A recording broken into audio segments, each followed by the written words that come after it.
तरी शब्दस्पर्शू रूपगंध रसू हा पंचविद्वाभासू ज्ञेयाचा तो. इथून पुढे विषय बदललेला आहे, एकच 2 व्यांचा फरक आहे. तर या ठिकाणी सत्र सुरू करण्यापूर्वी पवित्र अशा इंद्रायणीच्या तटावर आपण या आपलं दीर्घ सत्र चाललेलं आहे, छोटं नाही. जवळजवळ एका दिवसामध्ये आपण एका सप्ताहाची प्रवचन ऐकतो, म्हणजे याला दीर्घ सत्र म्हणावं लागेल. म्हणून दररोज एक सप्ताह होतो जवळजवळ, नाही का. आणि असा एक प्रघात आहे की कोणी विशिष्ट व्यक्ती आल्या तर श्रोते असतील त्यांनी उभं राहायचं असतं. पण इथं म्हणजे जवळजवळ सगळे वक्ते आणि सगळे श्रोते आहेत, त्याच्यामुळे हा काय प्रश्न येत नाही. महाराज सांगतात ही संकारिकांची सभा आहे, एकाने सांगायचं आणि बाकीच्यांनी खाली बसायचं. म्हणून या ठिकाणी हा जो 18वा अध्याय चाललेला आहे आणि श्लोक पण 18वा आहे. 18व्या अध्यायातल्या 18व्या श्लोकाला महाराजांनी सुरुवात केलेली आहे, त्याच्या काही वेळ झालेला आहे. तर 18 जो आकडा आहे याला विशेष महत्व आहे, कारण गीतेचे अध्याय सुद्धा किती आहेत? 18 आहेत. महाभारताचे पर्व किती आहेत? 18 आहेत. आणि महाभारतामध्ये जे युद्ध झालं त्या युद्धाची सेना आहे, सैन्य किती होतं? 18 अक्षौहिणी. किती होतं?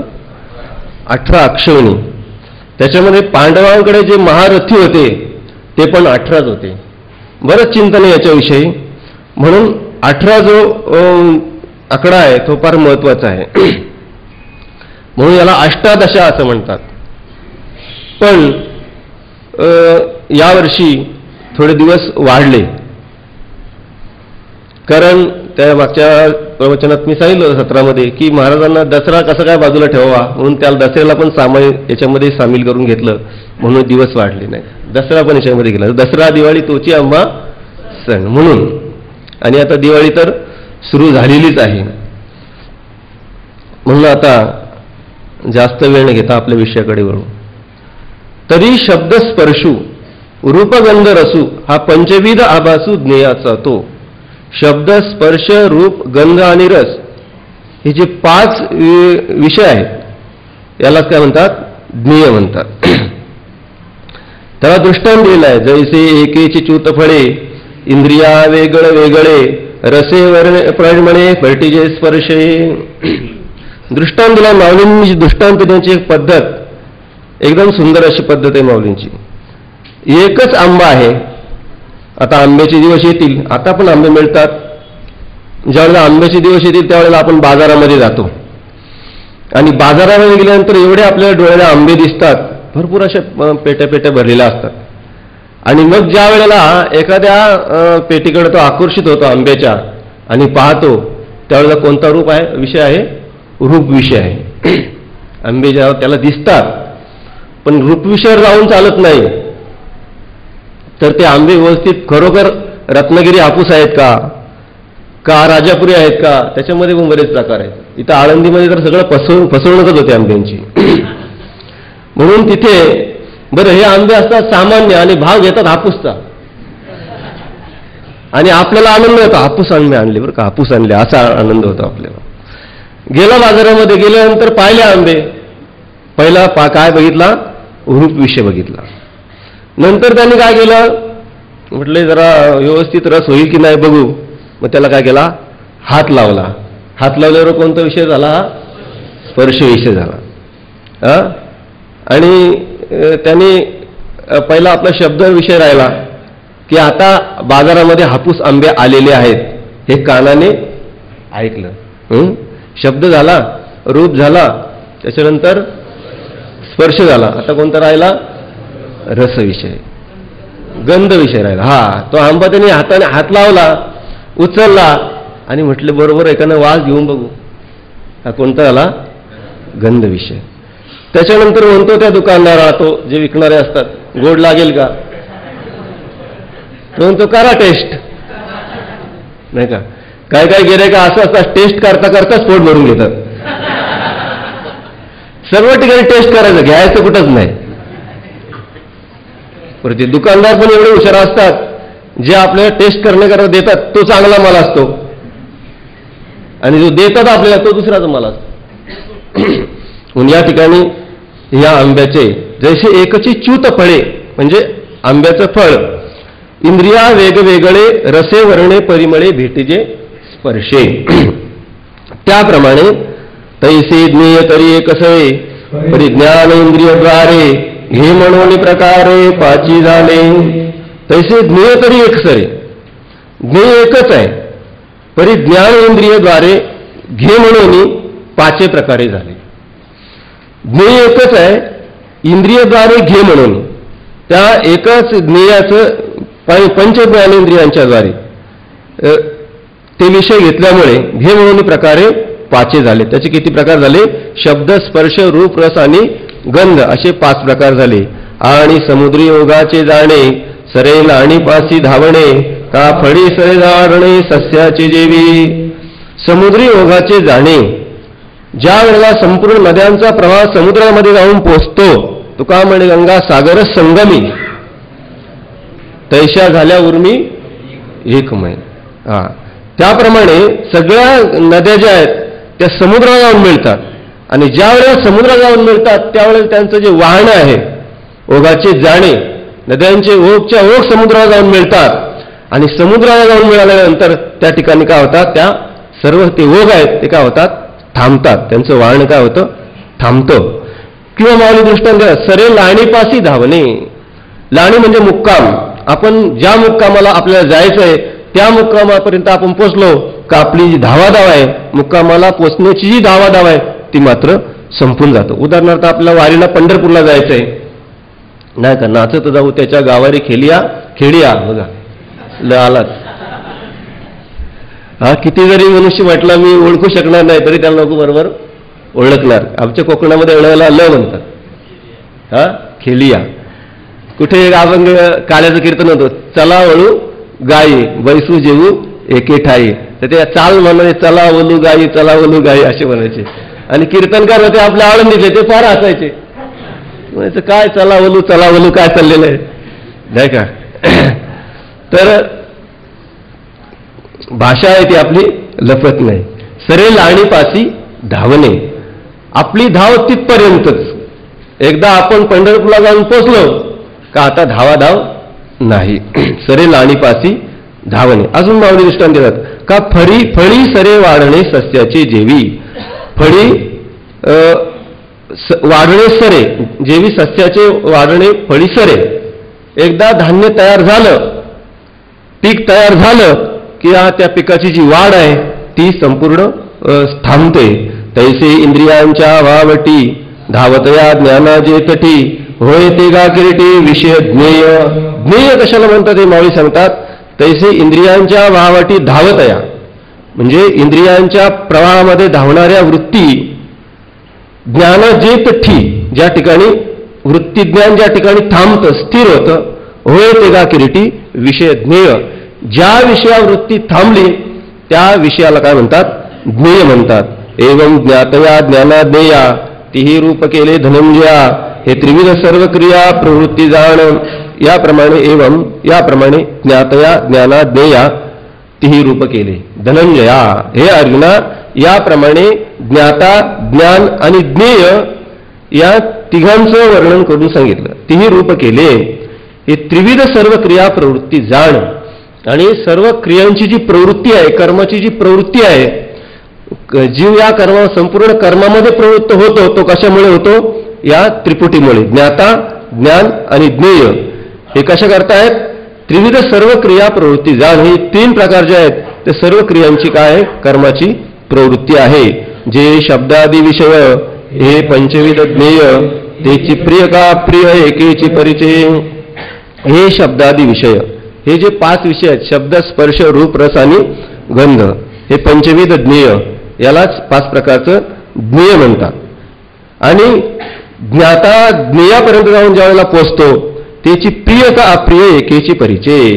आणि मग त्याला त्या ज्ञात्याला तेच एकच ज्ञेय परंतु ते प्रिय आणि अप्रिय होतं. त्याचं पूर्व आणखी वर्णन केलं आहे म्हणून पुढे स्पष्टीकरण करू. ज्ञान मोटके ज्ञातया दावी ना जो धनंजया तो स्वीकारा की त्याच्यावया प्रवर्तेची तो. धनंजया ज्ञान मोटके ज्ञातया जव दाविना हे अर्जुना, जेव्हा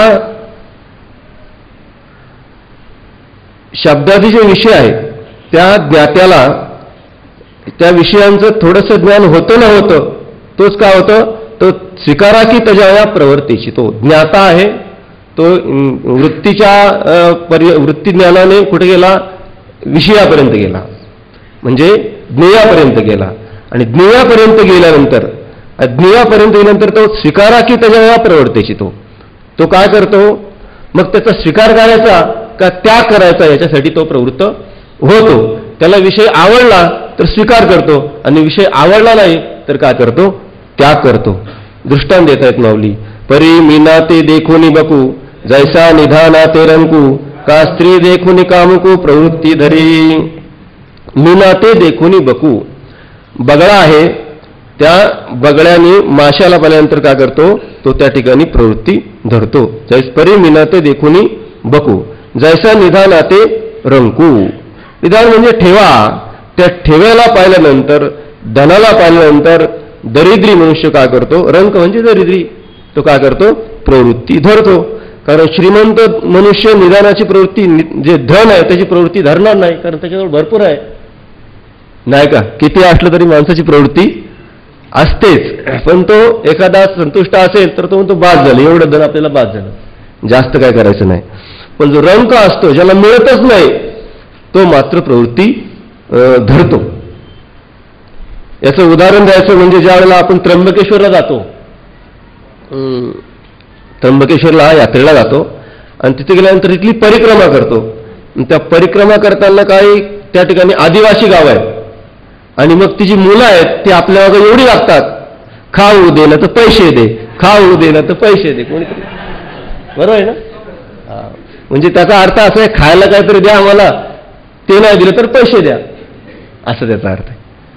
कारण का, त्यांना माहित आहे हे लोक ज्या अर्थी एवढे यांचे कपडे व्यवस्थित आहेत, सगळं काही व्यवस्थित आहे, त्या अर्थी यांच्याजवळ काहीतरी असणार. आणि त्या दिवशी असते एकादशी, असा प्रश्न. पण एकादशी असली तरी मनुष्य रिकामा नसतो, पिशवीमध्ये भरपूर घेतलेलं असतं. काय काय असे आहेत की परिक्रमा करताना पायामध्ये चप्पल घालत नाहीत, काय काय म्हणजे चप्पल घालत नाहीत, त्याच्यानंतर पाणी पित नाहीत, बसत नाहीत, अशी ती परिक्रमा करतात. आपलं सगळं चालतं, पायामध्ये चप्पल, खाणं पिणं बसणं उठणं सगळं, अशी परिक्रमा होत नाही.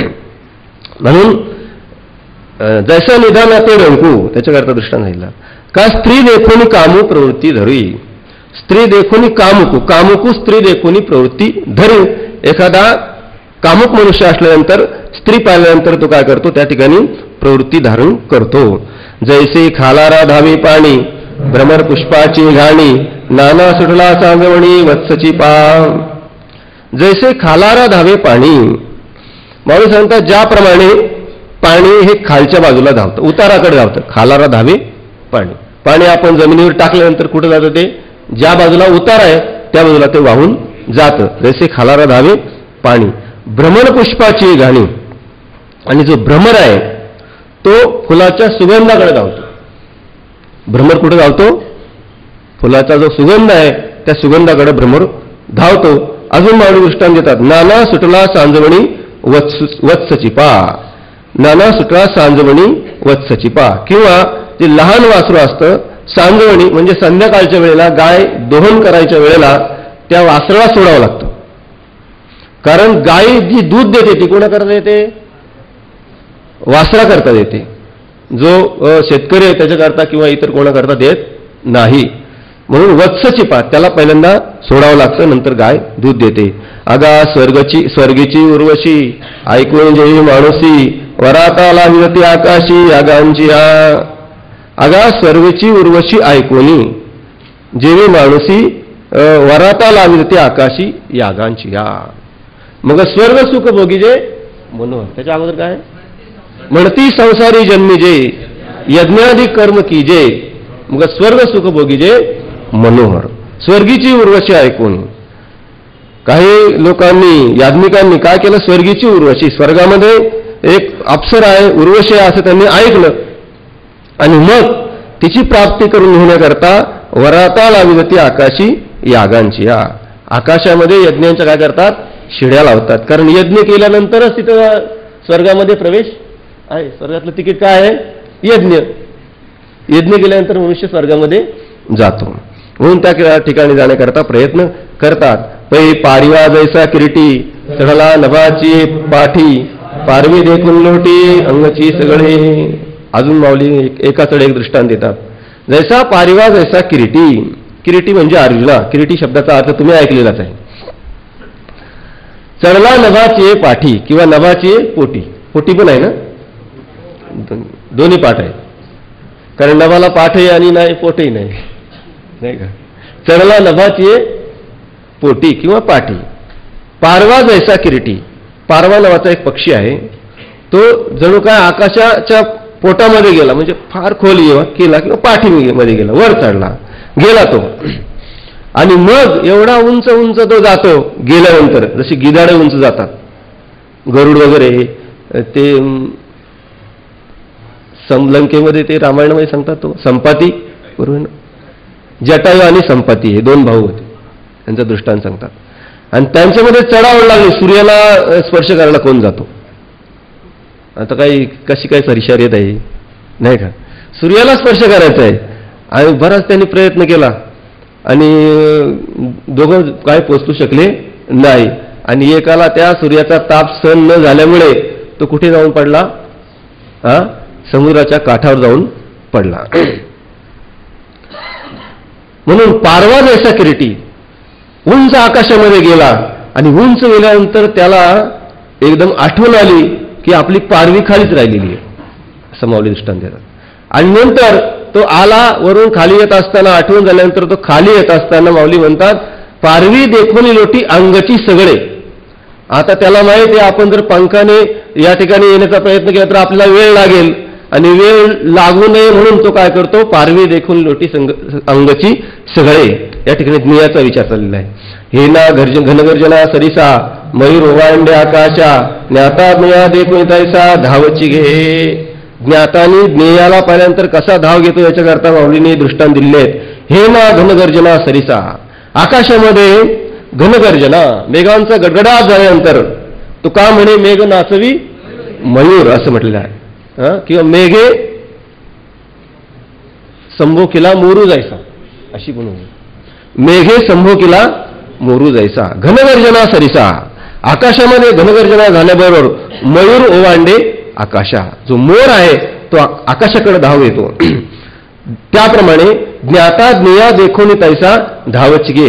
ज्ञाता ज्ञेया देखोनी तैसा धावच गे. ज्ञात्यानी ज्ञेयाला पाहिल्यानंतर, ज्ञेय विषयाला पाहिल्यानंतर ज्ञाता धाव घेतो. म्हणून ज्ञान ज्ञेय ज्ञाता हे त्रिविधगा पांडुसुता, होयची कर्मा समजता प्रवृत्ती हेथ. म्हणून माऊली म्हणतात, पांडुसुता हे अर्जुना, म्हणून ज्ञाता ज्ञेय ज्ञाता हे त्रिविध. ज्ञाता ज्ञान आणि ज्ञेय हे त्रिविध म्हणजे तीन प्रकार. कशा करता, होयची कर्मा समजता प्रवृत्ती येथ. म्हणून समस्त जी कर्माची प्रवृत्ती आहे ती या ज्ञाता ज्ञान आणि ज्ञेय या त्रिपुटीमुळे होत असते. परी तेची ज्ञेय उपाय, जरी ज्ञातेया ते प्रिय होय, तरी भोगावयानसा हे क्षणही विलंब. परी तेची ज्ञेय विपाये. माऊली म्हणतात, विपाये तेची ज्ञेय. कदाचित ते ज्ञेय जे आहे, जरी ज्ञातेया ते प्रिय होय, जो ज्ञेय विषय आहे तो ज्ञात्याला प्रिय झाला तर तो काय करतो, तरी भोगावा नस आहे क्षणही विलंबू. मग त्या विषयाचा भोग घेण्याकरता तो जो ज्ञाता आहे तो क्षणाचाही विलंब सहन करत नाही. एखाद्या वेळेला अतिशय भूक लागलेली असेल, किंवा कालचंच उदाहरण, दिवसभर बसून बसून आपण या ठिकाणी कंटाळतो आणि कंटाळल्यानंतर काल का परवा दिवशी, कालच मला वाटतं, दोन पंक्ती होत्या, एक पाषाणकरमध्ये आणि एक वैष्णव सदनमध्ये. आणि मग इथून सांगितलं की ज्याला जिकडे आवडेल तिकडे जा. म्हटलं आपण पाषाणकरमध्ये कशाला जायचं नाही का, आणि आपण वैष्णव सदनमध्ये जाऊ, तिथे वैष्णव तरी भेटतील आपल्याला. पाषाणकरमध्ये सगळे बरेच वैष्णव होते. आणि मग वैष्णव सदनमध्ये गेलो आणि त्या रस्त्यापर्यंत गेलो आणि तिथून मग सगळे वैष्णव भेटले रस्त्याला, वैष्णवांची मांदियाळीच भेटली. त्याच्यात हे वैष्णव होते, एक चष्मे होते. अजून एक होते, त्यांना विचारलं का काय झालं, न साय क्षणही विलंब. ते म्हटले कीर्तन करायचं तिथं. आता कीर्तन, एवढे प्रवचन झालं तरी कीर्तन काय ऐकायचं आता काय पाहिजे, भोजन पाहिजे. लगेच मागे आलो. मी म्हटलं मी पण चला तुमच्या बरोबर येतो. मग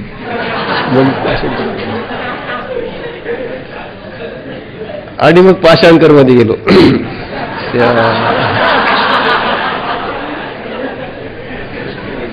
आणि तिथे गेल्यानंतर एवढी वैष्णवांची दाटी होती का मला जागाच नव्हती. मग तिथे एक वैष्णव भेटले, ओळखीचे होते बरं का. तिथे राहणारे चष्मेवाले, त्यांचं नाव नाही मला. एका ठिकाणी आम्ही कार्यक्रमाला होतो. नवनाथ महाराज, गायक आहेत नाही का ते. एका ठिकाणी आम्ही गेलो होतो कार्यक्रमाला. आणि मग त्यांनी ती ओळख असल्यामुळे मला ओळखलं. म्हटलं वरती चला. वरून म्हटलं वरून लोक खाली येतात, वरती कुठे जायचं आपण. चला तुम्हाला नेतो वरती मी, बरोबर. आणि मग नेऊन त्यांनी मला जागा बसायला दिली. न साय क्षणही विलंब. तिकडे चक्क्याचा त्याग केला, श्रीखंडाचा, आणि इकडे बासुंदी भेटली नाही का. मग ना तरी अवतटे तेची विरुद्ध होणे भेटे, युगांत वाटे सांडावया. आता जर प्रिय हा विषय असेल तर क्षणाचा विलंब सहन होत नाही, आणि अप्रिय विषय असेल तर त्याच्याविषयी माऊली म्हणतात ना तरी अवतटे तेची विरुद्ध होणे भेटे. आणि तेच जर विरुद्ध त्याला भेटलं तर युगांत वाटे सांडावया. मग त्याला असं वाटतं मी केव्हा टाकून देईल. अप्रिय विषय असेल तर तो म्हणतो नको आहे, आपल्याला त्याचा त्याग करण्याकरता तो प्रयत्न करतो. त्याच्याकरता माऊली आणखीन दृष्टांत देतात. व्याळा कहारा वरपडा झालिया नरा, हर्ष आणि दरारा सरिसा चिवटी. व्याळा कहारा, व्याळ म्हणजे सर्प आणि हार म्हणजे मोत्यांचा हार. आता हा दृष्टांत आपल्या बुद्धीने कसा पण लावता येईल, की असाही लावता येईल की एका ठिकाणी सर्प आहे आणि त्याच्याजवळच ताबडतोब एक हार पण आहे मोत्यांचा, असा पण लावता येईल. सर्पाला पाहिल्यानंतर काय होतं, मनुष्य घाबरतो. त्याला काय होतो, दरारा, म्हणजे त्याला सर्प पाहिल्यानंतर मनुष्य घाबरतो. आणि नवरत्नांचा हार बघितला तर त्याला काय होतो, हर्ष. म्हणून माऊली म्हणतात व्याळा कहारा वरपडा झालिया नरा, हर्ष आणि दरारा. हर्ष आणि दुःख सरिसा चिवटी, एकाच वेळेला. किंवा असाही अर्थ लावला तरी चालेल की त्या ठिकाणी नवरत्नांचा हार पडलेला आहे आणि त्या हारावर त्याला सर्पाचा भ्रम झाला. आणि सर्पाचा भ्रम झाल्यानंतर तो घाबरला, त्याला वाटलं हा सर्प आहे. दरारा म्हणजे त्याला दुःख वाटलं. नंतर त्याच्या लक्षात आलं की हा सर्प नाही, हा नवरत्नांचा हार आहे. नंतर त्याला काय झाला, आनंद झाला. जसं माऊलीने त्या गोफण गुंड्याचा दृष्टांत दिलेला आहे. ओवी ना, नाथ महाराजांची ओवी आहे ती. सुवर्णाच्या गोपण गुंड्याचा दृष्टांत दिलेला आहे.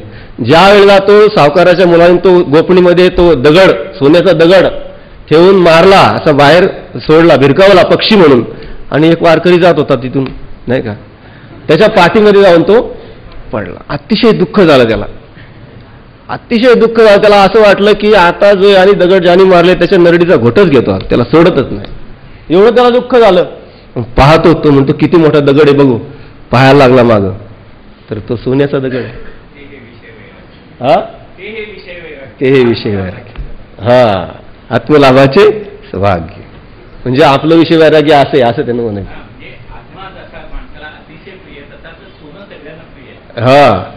आता सोन्याचा पण दृष्टांत येणार आहे, तेव्हा मग आपण बघू आणखी.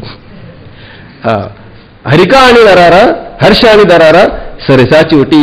तैसे ज्ञेय प्रिया प्रिये देखलेनी ज्ञातया ते होय. मग त्याग स्वीकारी वाहे व्यापाराते. तैसे ज्ञेय प्रिया प्रिय देखलेनी ज्ञातया होय. त्याप्रमाणे प्रिय आणि अप्रिय हे दोन विषय पाहिल्यानंतर ज्ञात्याला हर्ष आणि विषाद होतो, आनंद आणि दुःख होतं. मग त्याग स्वीकारी आहे व्यापाराते. मग त्याच्या ठिकाणी एक क्रिया घडते, कशाची, त्यागाची किंवा स्वीकाराची. जर प्रिय असेल तर तो त्याचा स्वीकार करतो, आणि अप्रिय असेल तर तो काय करतो, त्याचा त्याग करतो. तेथ रागी प्रतिमल्लाचा, गोसावी सर्व दळाचा, ऋतुसानुनी पायाचा होय जैसा.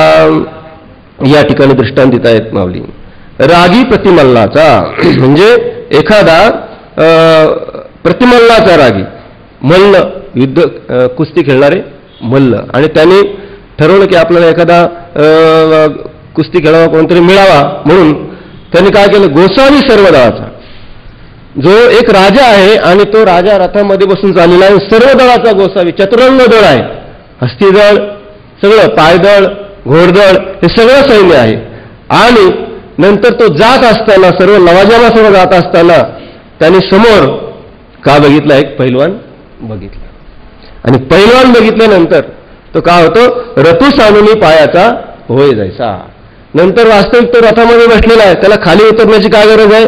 पण त्याला त्या पैलवानाबरोबर कुस्ती करायची आहे, म्हणून तो काय करतो? रथू सानुनी पायाचा होय जायचा. रथाचा त्याग करतो आणि पायाचा होतो, म्हणजे पायाने चालत त्या मल्लापर्यंत जातो, असं या ठिकाणी सांगतात. तैसे ज्ञातेपणे जे असे ते करता ऐसे जसे, जेविते बैसले वैसे रंधन करू. त्याप्रमाणे ज्ञातेपणे जे असे, ज्ञातेपणाने जे चैतन्य असतं, चैतन्य जे आहे, परंतु ते करता ऐसे जसे, म्हणजे ज्ञाताच करता कसा होतो हे माऊली या ठिकाणी सांगतात. आतापर्यंत ज्ञाता, ज्ञान आणि ज्ञेय हा विषय झालेला.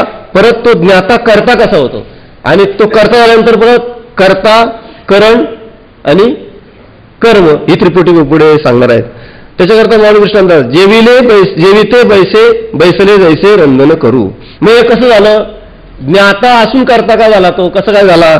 ते कसं झालं? माऊली म्हणतात, जेविले बैसे रंधन करू. एखादा मनुष्य बैसले, जेवणासाठी बसलेला आहे, भोजन करायला बसलेला आहे, आणि भोजन करता करता उठला आणि परत स्वयंपाक करायला झाला. असं करायची काय गरज आहे का? उलट स्वयंपाक करता करता कोणी सांगायला आलं, महाराज चला जेवायला, तर आपण काय करतो? सिद्ध का नसता काय साधनेवरी नाही का? तृप्ती झाली आज ऐशी साधने सरती आपैशी, देखी आत्मतुष्टी तैसी कर्मे नाही. सिद्ध भोजन मिळाल्यानंतर परत ते कशाला करत बसायचं? पण माऊली या ठिकाणी म्हणतात, ज्ञाताच करता होतो, म्हणजे स्वतः जेवायला बसलेला आहे, आणि जेवायला बसलेला असून परत उठला आणि परत स्वयंपाक करायला त्याने सुरुवात केलेली आहे. अजून माऊली कळण्याकरता आणखीन चांगले दृष्टांत देतात. का भोवरेची केला मळा, वरकर झाला अक्षळा, नाना देवोरी गाला देवळाची हा कामा.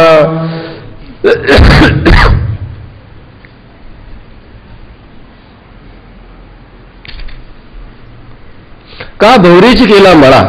आता जे भ्रमर आहेत त्यांनी आयता जो मळा आहे, आयता बगीचा आहे, आणि माऊलींचा बगीचा आपल्याला माहित आहे, त्या बगीच्यामध्ये जायचं आहे. त्या बगीच्यामध्ये मस्तपैकी त्या ठिकाणी सुगंधाचं काय करायचं? सेवन करायचं, भ्रमर यांनी परागाचं सेवन करायचं. परंतु तो काय करतो? तो म्हटलं जाऊ द्या, लोकांनी तयार केलेल्या मळ्यामध्ये किती आपण जायचं, आपण स्वतःच मळा तयार. का भवरीची केला मळा. त्या भ्रमरांनीच मळा तयार करायला सुरुवात केली. आता तो मळा कधी करणार, त्याला फुलं कधी येणार, नंतर तो कधी सुगंध घेणार. पण माऊली म्हणतात, हा या ठिकाणी तोच मळा करायला तयार झाला. किंवा वरकल झाला अक्षळा, किंवा जी सोन्याची जी कसोटी असते, सोनाराच्या जवळ सोन्याची कसोटी असते, आणि त्या कसोटीच्या द्वारे तो सोनं तपासतो. पण या ठिकाणी माऊली म्हणतात, तो सोनारच कसोटी झाला, वरकल झाला अक्षळा, सोनारच काय झाला? कसोटी झाला. किंवा नाना देवो रिगाळा देवळाची या कामा, किंवा नाना देवो देवळाची या कामा रिगाला. देवानेच त्या ठिकाणी आपल्या व्यासपीठावर उतरून, आपल्या स्थानावर उतरून काय केला? मंदिर बांधायला सुरुवात केली. आता देवाने कशाला मंदिर बांधायचं? भक्त मंदिर बांधतात. मंदिर पण बांधतात, भक्त बांधतात. आणि भक्तांनी मंदिर बांधल्यानंतर देवाने त्या ठिकाणी आला पाहिजे. मग देव बैसले सिंहासनी, मग आपण जाऊन कीर्तन करायचं त्या ठिकाणी. देव बैसले सिंहासनी काय काय आपण हातच असा उभा राहिला हात. मला काय प्रसंग नाही आला, एकदाच आला होता मला, त्याच्यामुळे काही एवढं लक्षात नाही आलं. कीर्तन करण्याचा प्रसंग नाही, करतच नाही मी शक्यतो. पण त्या ठिकाणी असा आग्रह झाला, तुम्हालाच कीर्तन करायला पाहिजे. मला सांगितलं, मी सांगितलं कीर्तन वगैरे काय जमत नाही मला. आमचं स्वर्ज्ञान असं एक निघे पूर्वेकडे आणि एक निघे पश्चिमेकडे, असं आमचं गायन आहे. त्याच्यामुळे आम्हाला काय कीर्तन नाही करत नाही. त्यांनी सांगितलं नाही तुम्हालाच करायला पाहिजे. त्यावेळेला त्या अभंगावर चिंतन केलं होतं. म्हणून नाना देव रिगाला देवळाची या कामा. वास्तविक देवाने आयतं मंदिर बांधल्यानंतर त्याच्यामध्ये स्थानापन्न व्हायला पाहिजे. पण माऊली म्हणतात देवच मिळाला देवळाची या कामा. देवच आला आणि त्याला म्हणतात आला, आता मला इथं स्थानापन्न व्हायचं, आता मंदिर बांधवा. तैसा ज्ञेयाची हवा, ज्ञाता इंद्रियांचा मेळावा, राहटवी तेत मांडवा करता होय. तैसा ज्ञेयाची हवा त्याप्रमाणे ज्ञेयाची हवा म्हणजे ज्ञेय जो विषय आहे त्या विषयाच्या हवेने इच्छेने ज्ञाता इंद्रियांचा मेळावा राहटवी. मग ज्ञाता काय करतो, इंद्रियांचा जो मेळावा आहे तो संपूर्ण, कारण इंद्रिय समुदाय आहे तो संपूर्ण इंद्रिय समुदाय आपापल्या विषया देशापर्यंत धावत असतो. या विषया वाचून काही अनेक सर्वतारम्य नाही ऐसा स्वभावाची पाही इंद्रियांचा. मग तो ज्ञाता काय करतो, ज्ञाता इंद्रियांचा मेळा राहटवी. ज्या ठिकाणी हा ज्ञाता संपूर्ण इंद्रियांचा मेळावा त्या व्यापारामध्ये प्रवृत्त होतो, त्या विषयामध्ये प्रवृत्त होतो, त्यावेळेला करता होय. मग तो ज्ञाता काय होतो, करता होतो. आणि आपण होऊन करता ज्ञानानी करणता तेथे ज्ञेची स्वभावता कार्य होय. आणि तोच ज्ञाता आपण होऊन करता म्हणजे ज्ञाताच काय झाला, आता करता झाला. आणि ज्ञान आणि करणता, आणि ज्ञानाला काय म्हणतो तो, त्या कर्माची त्या क्रियेची काय म्हणतो तो, करणता आणतो. तेच ज्ञेयची स्वभावता कार्य होय. आणि जे ज्ञेय आहे ते काय झालं, कार्य झालं. ज्ञाता, ज्ञान आणि ज्ञेय ही अशी त्रिपुटी तयार झालेली आहे. ऐसा ज्ञानाची निजगती पालटू पडेगा सुमती नेत्रांची शोभा राती पालटे जैसी. या ठिकाणी असा जो वर विषय सांगितला त्याचंच वर्णन करतात. ज्ञानाची निजगती पालटू पडेगा सुमती.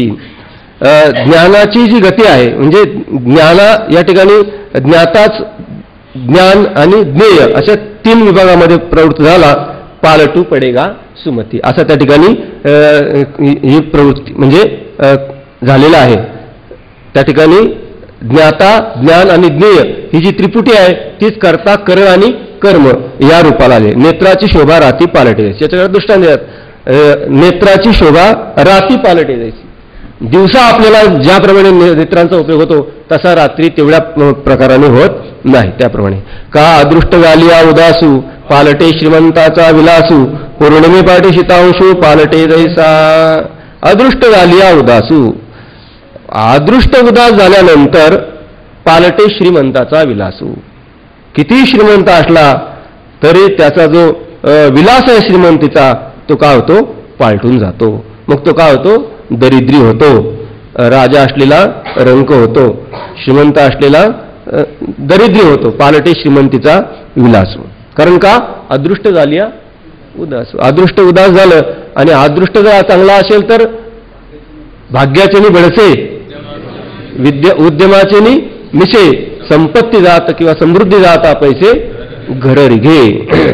म्हणून या ठिकाणी सांगतात अदृष्ट उदास झालं तर पालटे श्रीमंतीचा विलासू. पौर्णिमे पाठी शीतांशू पालटे जैसा.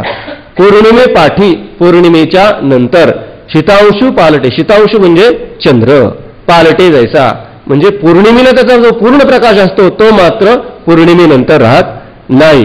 तैसा चालिता करणे ज्ञाता वेष्टी करते तेथे चिते लक्षणे ऐकाता. तैसा चालिता करणे त्याप्रमाणे या ठिकाणी करणे चालिता जो म्हणजे इंद्रियांकडून विषय प्राप्ती करता विषय भोगण्याकरता ज्ञाता वेष्टी जे करते म्हणे. ज्ञाता जेव्हा व्यापार करतो तेव्हा तोच काय होतो, तेथीची ते लक्षणे ऐका. आता तिथली जी लक्षणं आहेत ती आता सांगणार आहेत. तरी बुद्धी आणि मन चित्त अहंकार हन हे चतुर्विध चिन्ह अंतःकरणाचे. आता अंतःकरण म्हणजे करण म्हणजे इंद्रिय, बाहेरची इंद्रिय आणि आतली इंद्रिय. अंतःकरण आणि बहिःकरण, बाहेरची इंद्रिय आणि आतली इंद्रिय. आतली इंद्रिय म्हणजे मन बुद्धी चित्त आणि अहंकार, याला म्हणतात अंतःकरण. करण म्हणजे इंद्रिय. तरी बुद्धी आणि मन चित्त अहंकार हन.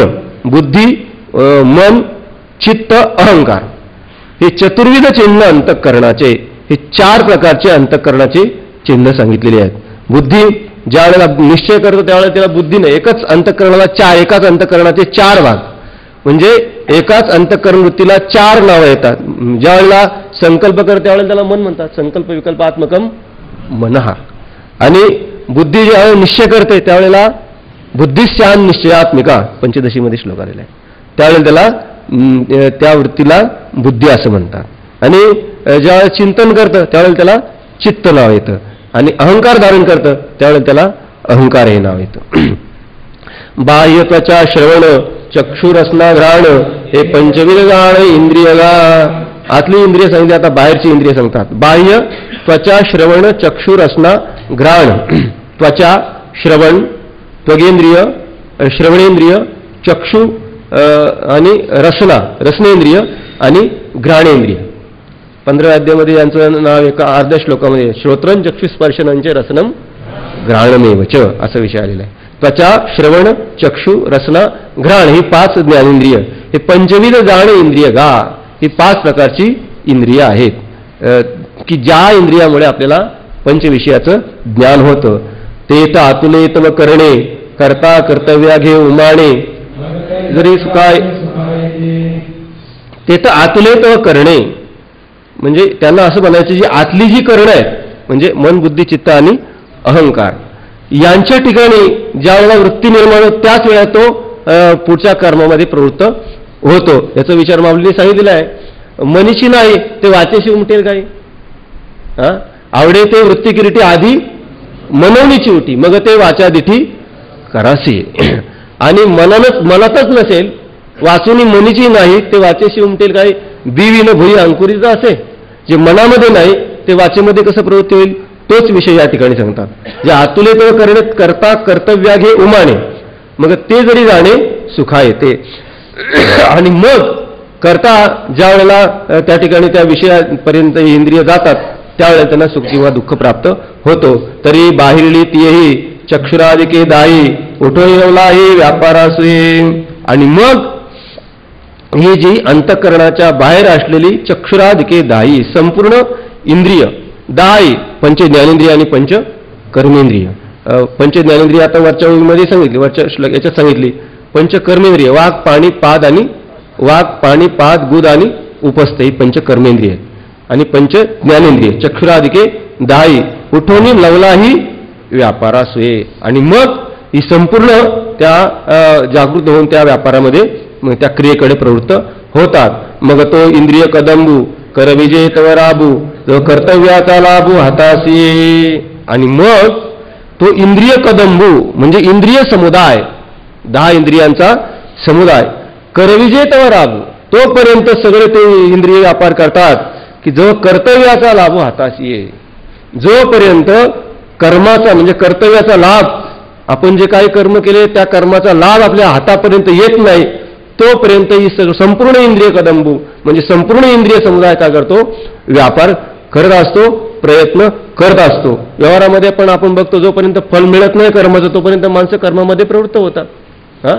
कोणत्याही कर्मामध्ये आपली जी प्रवृत्ती होती कशावर करता होते त्या कर्मापासून काहीतरी फल आपल्याला मिळावं. आणि जोपर्यंत ती फल आपल्याला मिळत नाही तोपर्यंत संपूर्ण इंद्रिय समुदाय जो आहे तो व्यापारामध्ये प्रवृत्त होतो. ना ते कर्तव्य जरी दुःखे फळे लायसे देखे तो लागी त्यागमुखे ते 10 मागच्या विषयाप्रमाणे या ठिकाणी सांगतात. ना ते कर्तव्य जरी दुःखे फळे लायसे देखे. आपण संपूर्ण जो काही 10 इंद्रियांच्या द्वारे व्यापार केलेला आहे त्या व्यापाराच्या द्वारे कर्तव्य जरी दुःखे पडेल आणि केलेल्या कर्मामुळे आपल्याला दुःख भोगावं लागेल दुःखाची प्राप्ती होईल असं त्यावेळेला पाहतात. तो लावी त्यागमुखे ती 10 त्यावेळेला ती 10 इंद्रिय काय करतात त्या विषयांचा त्या कर्माचा काय करतात त्याग करतात. मग फिटे दुःखाचा ठाव तव राहटवी रात्री दिवो विकळवेता जिया परी. मग फिटे दुःखाचा राहो तवी राहटवी रात्री देव विकळो वाते का राहो जिया परी. माऊली या ठिकाणी दृष्टांत देतात. विकळो वाते का राहो जिया परी. एखादा शेतकरी आहे आणि शेतकऱ्याची जमीन आहे त्या जमिनीचा त्याला सारा भरावा लागतो. त्याला सारा म्हणतात किंवा धारा म्हणतात. शेतकऱ्यांनाच माहीत असेल आपण काय शेतीचं काय आपल्याला जास्त माहीत नाही. त्याला काय म्हणतात वायदा सारा आमच्याकडे धारा म्हणतात त्याला. धारा शब्द मी ऐकलेला आहे. वायदा म्हणा सारा म्हणा. मला वाटतं महाराजांचं एक प्रमाण पण आहे म्हणजे शेतीची मालकी करतो सारा देईल कोण काका त्याचा असं काहीतरी आहे ना. माऊली पण नाव नाही काही. हा म्हणजे जमीन ताब्यामध्ये ठेवतो शेतकरी करतो सगळं त्याचा सारा कोण देईल त्याचा काका देईल का तर देणार नाही. तर सरकार जे आहे ते सारा धारा भरल्याशिवाय आपल्याला सोडत नाही, शेतकऱ्याकडून धारा घेतच. आणि एखाद्या शेतकऱ्याकडे जर सारा तो धारा थकबाकी होत होत गेला तर ते सरकार त्याला ते माफ करत नाही, कोणत्या ना कोणत्या रीतीने त्याच्याकडून ते सारा धारा तो वसूल करतो. त्याप्रमाणे जो ज्ञाता आहे, कर्ता आहे, तो काय करतो, त्या इंद्रियांकडून व्यापार करून घेतो, इंद्रियांना रात्रंदिवस राबवतो. तैसे त्याग स्वीकारी वाहता इंद्रियांची धुरी, ज्ञात्या त्या अवधारी करता म्हणिपे. म्हणून त्या ज्ञात्यालाच करता कसं म्हणतात ते सांगतात. तैसेने त्याग स्वीकारी वाहता इंद्रियांची धुरी, म्हणजे त्याग स्वीकारी, त्याग आणि स्वीकार. चांगला प्रिय विषय असेल तर स्वीकार आणि अप्रिय विषय असेल तर त्याग, असा हा व्यापार होत असताना वाहती इंद्रियांची धुरी म्हणजे त्या गाडीला एक बैलांची मान ठेवण्याकरता असं लाकूड असतं आडवं, त्याला काय म्हणतात, जू म्हणतात. त्याला जू म्हणतात. आता ते जू आपल्याला याच्यामध्येच बघावं लागेल नाही का. आता काय गाड्या राहिलेल्या आहेत तर ते जू आपल्याला प्रदर्शनमध्ये ठेवावं लागेल, याला जू अशी म्हणतात म्हणून नाही. वाहता इंद्रियांची धुरी म्हणजे त्या इंद्रियांचे जोखड मानेवर वाहत असलेल्या ज्ञात्यालाच ज्ञातया ते अवधारी करता म्हणिपे. त्या ज्ञात्यालाच काय म्हणतात, करता म्हणतात. आणि कर्तयाच्या सर्व कर्मी अवताची परीक्षमी, म्हणून इंद्रियाते आम्ही करणे म्हणून. आता इंद्रियांना करणं का म्हणतात, कर्तयाच्या सर्व कर्मी म्हणजे कर्त्याने प्रारंभिक केलेली जी सर्व कर्म आहेत आणि ती सर्व कर्म कोण करतात, इंद्रिय करतात.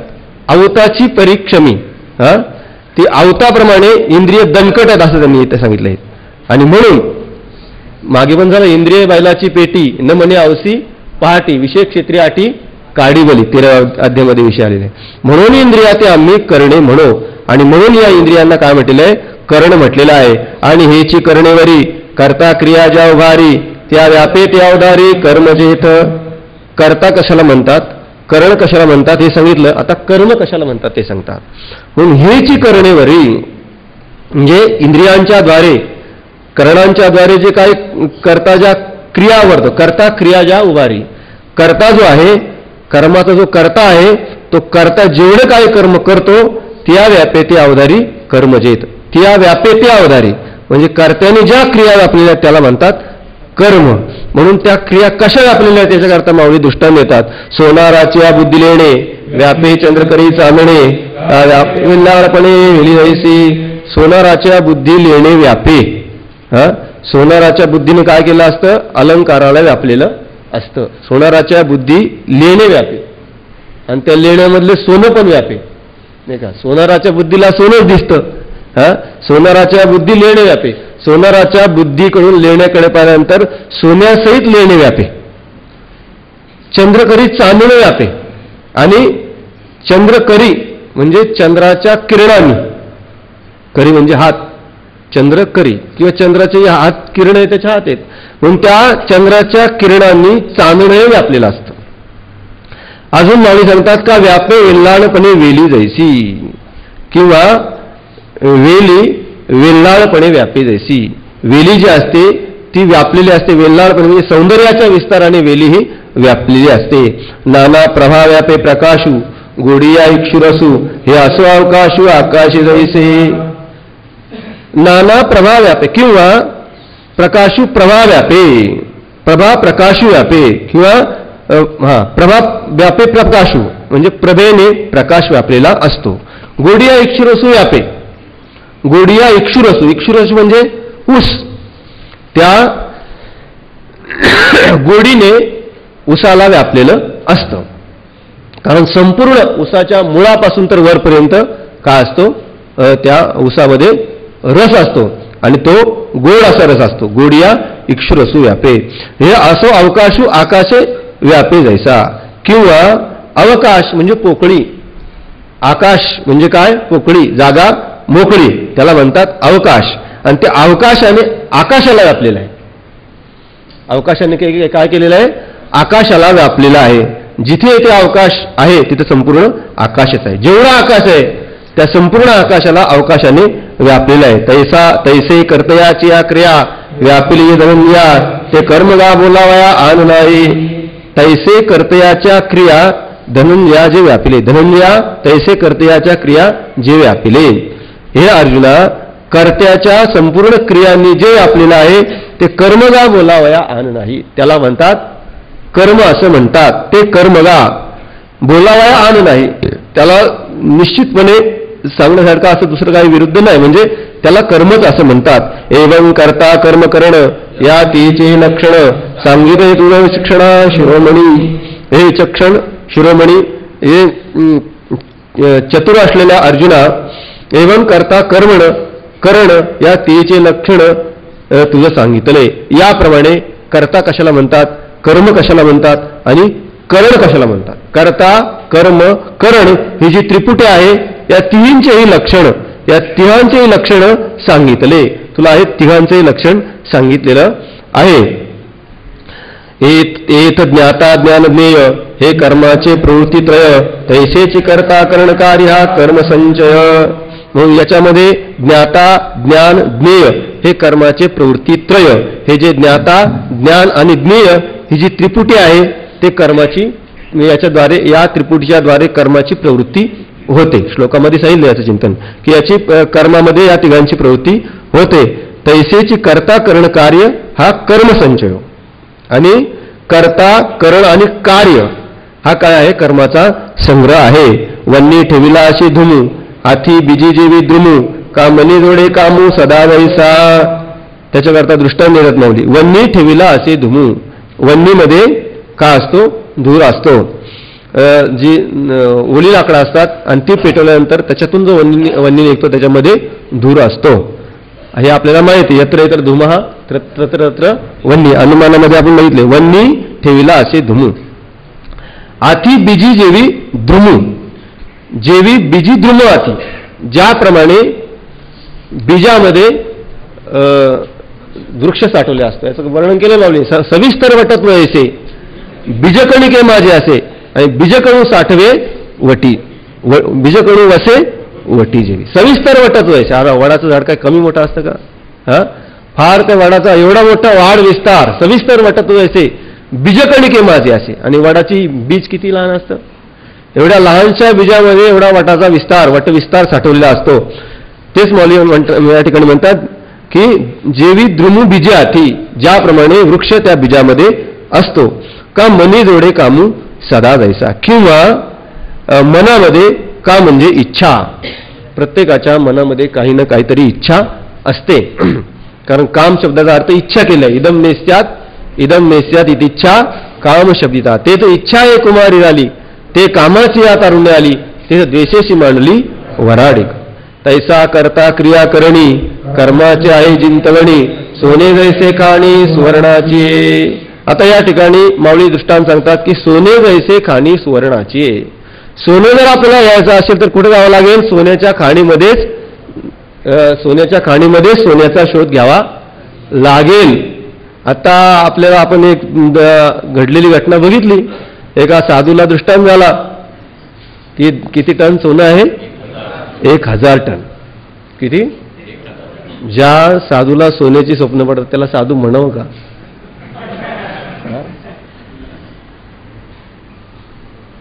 आपल्या प्रमाण आहे सोने रुपये आम्हा मृत्तिके समान. सोनं रूप असले ते सोनं आणि रूप म्हणजे चांदी किंवा जे काही असतील सोनं रूप त्या सगळे आपल्याला कसे वाटतात, मृत्तिके समान नाही का. सोने रुपये आम्हा मृत्तिके समान. म्हणून त्या ठिकाणी स्वप्न पडलं किती 10,000 टन, 1,000. आता मला त्याच्यावेळी पुढे स्वप्न पडलं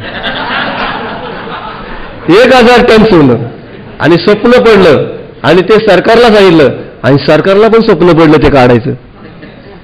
सगळी सेना त्या ठिकाणी गेली आणि सरकारची सेना काही असेल ती सगळं घेऊन त्या ठिकाणी जाऊन ते खोदण्याचा प्रयत्न केला. पण त्यांचा प्रयत्न काही व्यर्थ गेला नाही. याचा अर्थ सोनं मिळालं असंही नाही. काहीतरी भांडी वगैरे मिळाली, एक भिंत मिळाली, मातीची भांडी मिळाली, हे सगळं मिळालं. त्या अर्थी सोनं पण त्याच्या खाली असायला पाहिजे. पण त्यांनी बंद केलं खोदायचं नाही का. अजून प्रयत्न करायला पाहिजे. प्रयत्न वाळूचे कळरे गडिता. त्यांनी प्रयत्न करायला पाहिजे.